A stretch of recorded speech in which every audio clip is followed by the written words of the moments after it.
Niadtong milabayng bulan, naghimo og upat ka adlaw nga Protected Area Suitability Assessment ang DENR 11 ug Centro New Corelia sa kahimtang sa Pantaron Mountain Range nga nasakop sa Davao del Norte ug Bukidnon. 32,000 hectares niini nasakop sa lungsod sa Talaingod, Davao del Norte. Ubay-ubay ka mga species sa langgam, kuwaknit ug mga insekto ang nakita sa bukid atol sa assessment. Busa miabot sa punto ang ahensya nga maghimo og laka nga ipaubos sa protected area status ang Pantaron aron maproteksyonan ug mapreserba kini. Ang masasabi ko lang is isa ito sa pinakamalaking dagok sa CPP-NP-NDF para bumangon sila muli. Gikalipay kini ni Arian Jane Ocheta Ramos alias Marikit, kanhi NPA Guerrilla Front 55 Secretary. Sumala niya, dili lamang kinaiyahan ang maproteksyonan sa ahensya, hasta sab ang mga lumulupyong miyembro sa tribo gikan sa mga NPA. Dugang ni Ramos, ang Pantaron nahimong breeding ground sa New People's Army, partikular sa Mindanao. Sama sa pagmugna sa ilang ideolohiya ug propaganda, ingon man ang pagkumbinsi sa mga IP nga mudapig sa NPA sa pagkontra sa gobyerno.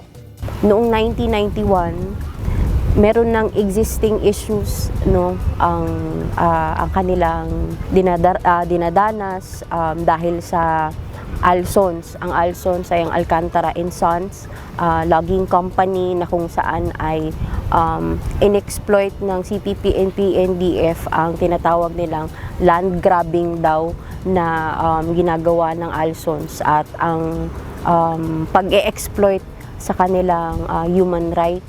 Tulo ka tuig sukad 1991, misamot kakusog ang mga NPA, human anam-anam nga nakumbinsi ang mga IP nga nanimuyo sa Pantaron nga mosangpit sa mga rebelde, gipang-armasan ang mga lalaki o gipanaog ang mga kababayenhan ingon man kabatan-unan.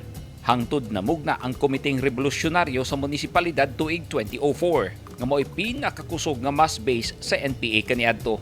Busa para kang marikit ang lakang sa DENR 11 usa ka pagtayhop sa kalayo sa impluwensya ug makinarya sa mga rebelde. Kung may implement na ang kanilang proposal, I believe most probably talaga na napakalaking slap on the face ito sa CPP-NP-NDF dahil nakita na at naririnig na ng mga tao na the government is genuine about how they care for the IPs at mahihirapan na ang CPP-NP-NDF sa mga areas na nandun pa sila kung paano nila maorganisa pa ang mga tao, kung paano pa sila dumami, kung paano pa sila makapagpalawak dahil nakuha lang ng gobyerno kung ano talaga yung interest ng IPs. Positibo sab si Dato Ginumaw Andil, kanhi sa Lugpungan Vice Mayor sa lakang sa ahensya nga sumala niya makahatag kini og ngipon sa pagprotekta sa ilang ancestral domain.